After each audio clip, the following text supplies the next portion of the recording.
semua, Assalamualaikum warahmatullahi wabarakatuh. Selamat datang di channel aku ini.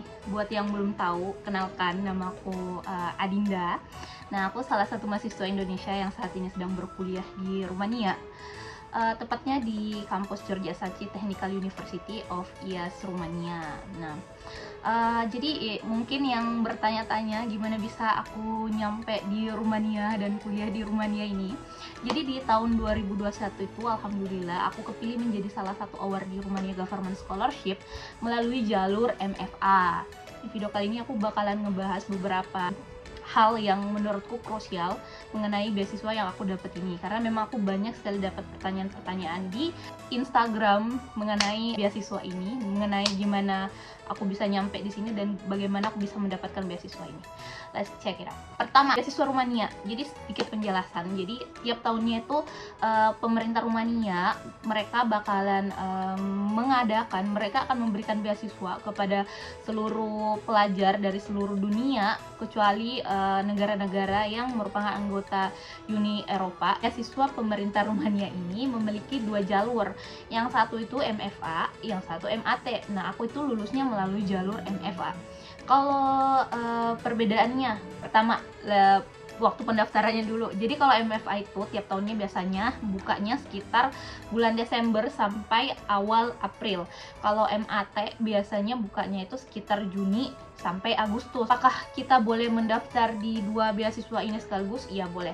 Jadi kalau kalian udah daftar MAT dan kalian ingin memperbesar kemungkinan kalian lolos beasiswa pemerintah Rumania, kalian sangat boleh untuk mendaftar beasiswa MAT juga di tahun yang sama. Terus untuk perbedaannya itu ada pada dokumen yang diminta. Biasanya MFA itu jauh lebih simpel ketimbang MAT. Contohnya, kalau MFA itu kita tidak diminta untuk melampirkan surat rekomendasi.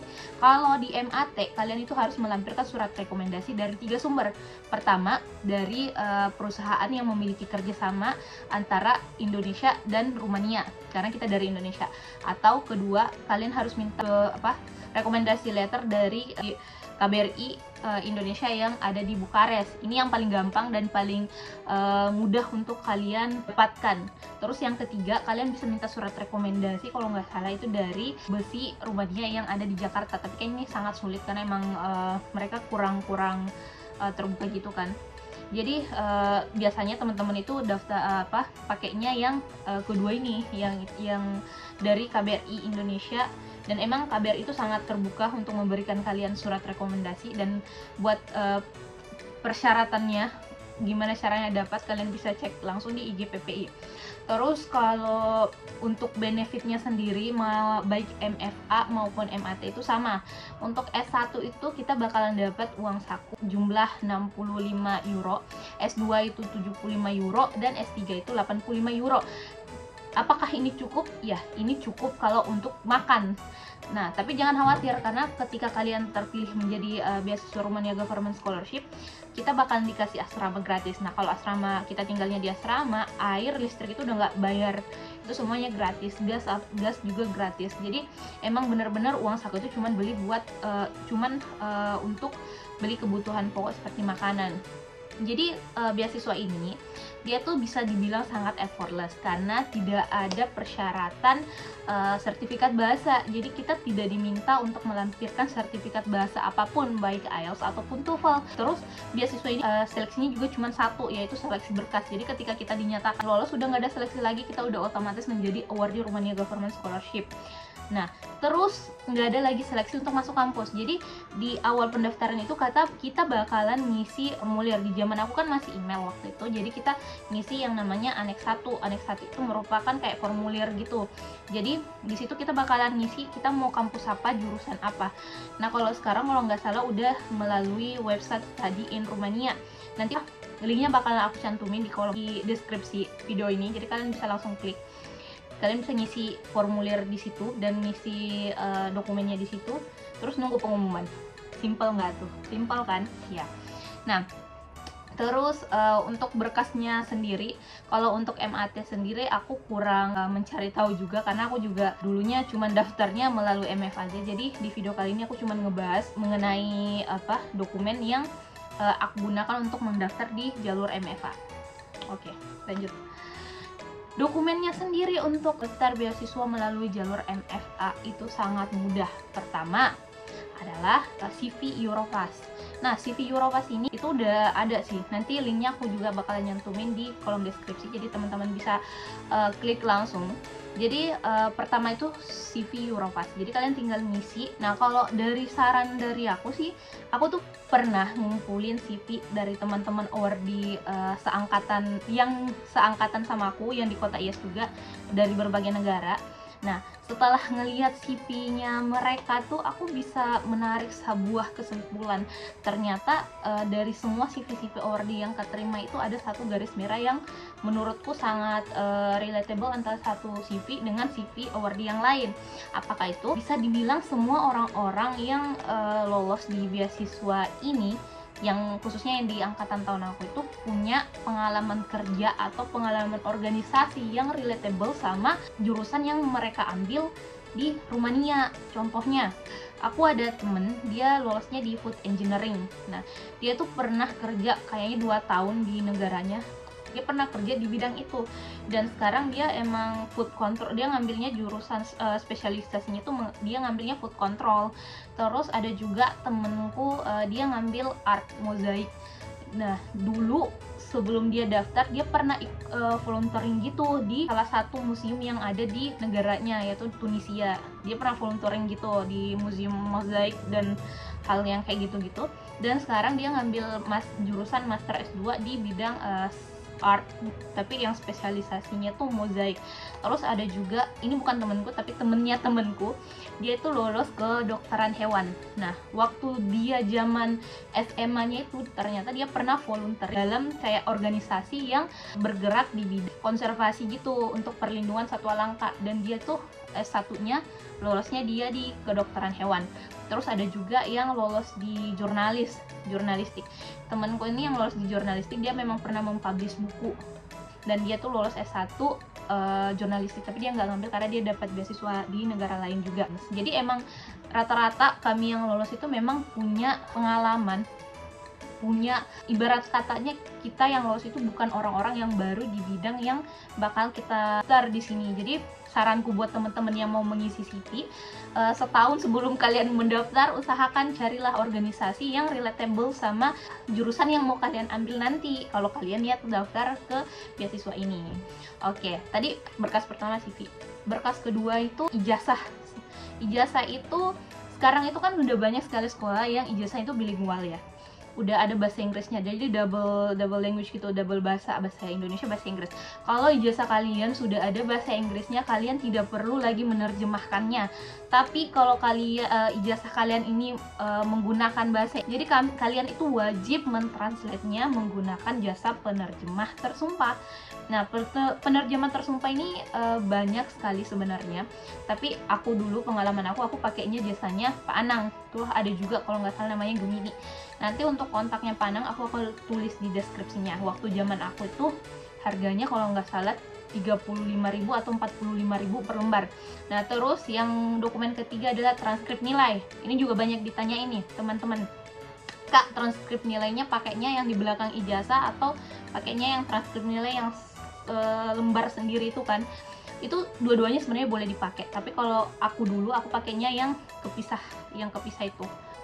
Terus berkas keempat, bukan fotokopi, scan 3 halaman pertama paspor kalian.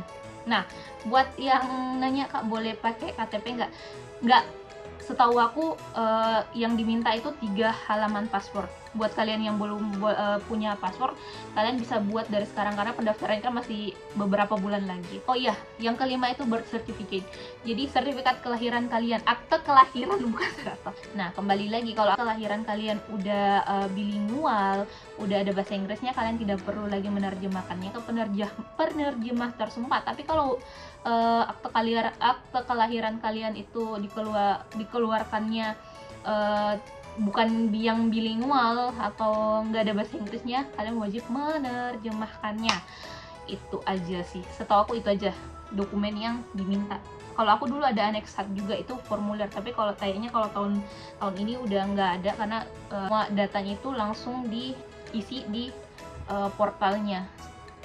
Nah, Terus cara daftarnya, kalau aku di zaman aku tuh kita daftarnya melalui email, jadi kita ngirim email ke Embassy of Romania yang ada di Jakarta. Waktu zaman aku kita email. Nah kalau sekarang itu katanya udah nggak email lagi, lebih mudah lagi sekarang karena tinggal ngisi data diri di portal yang sudah disediakan dan tinggal ngupload dokumennya. Sekali lagi nanti linknya aku taruh di bawah, jadi kalian tinggal klik link itu, terus kalian bikin akunnya. Setelah kalian bikin akun, kalian isi semua apa yang diminta di portal tersebut, terus uploadlah 5 dokumen ini. Nah karena nggak ada seleksi wawancara, nggak ada seleksi tertulis, dan benar-benar cuman seleksi berkas, aku saranin kalian buatin di CV kalian. Buatlah CV yang nggak begitu panjang tapi ngena gitu. Jadi CV-nya tuh nggak usah yang terlalu panjang. Kalau kalian anak yang berprestasi, punya prestasi sekudang, menurutku kalian pilihlah prestasi yang paling kuat, pilihlah pengalaman yang paling kuat, yang kayak mungkin kalian pernah ikut MUN di luar, atau kalian pernah menang olimpiade, atau kalian punya pengalaman kuliah atau sekolah atau pertugas exchange keluar dari Indonesia. Itu sangat membantu karena banyak juga awardee yang semasa SMA-nya itu mereka ikut program exchange gitu. Ada sekitar di angkatan aku pokoknya banyak lah yang pernah ikut exchange ke negara lain gitu yang lolos, jadi itu bisa menjadi pertimbangan juga. Itu aja. Terus banyak juga yang nanya di aku, kakak ini kalau beasiswa ini adakah batas umurnya? Nggak ada. Jadi kalau setahu aku di zaman aku tuh nggak ada batas usianya. Jadi kalian bisa daftar walaupun kayak usia kalian udah 23, kalian masih bisa daftar S1, bisa banget. Terus untuk ya kak, kalau di Rumania itu bahasa pengantarnya pakai bahasa apa?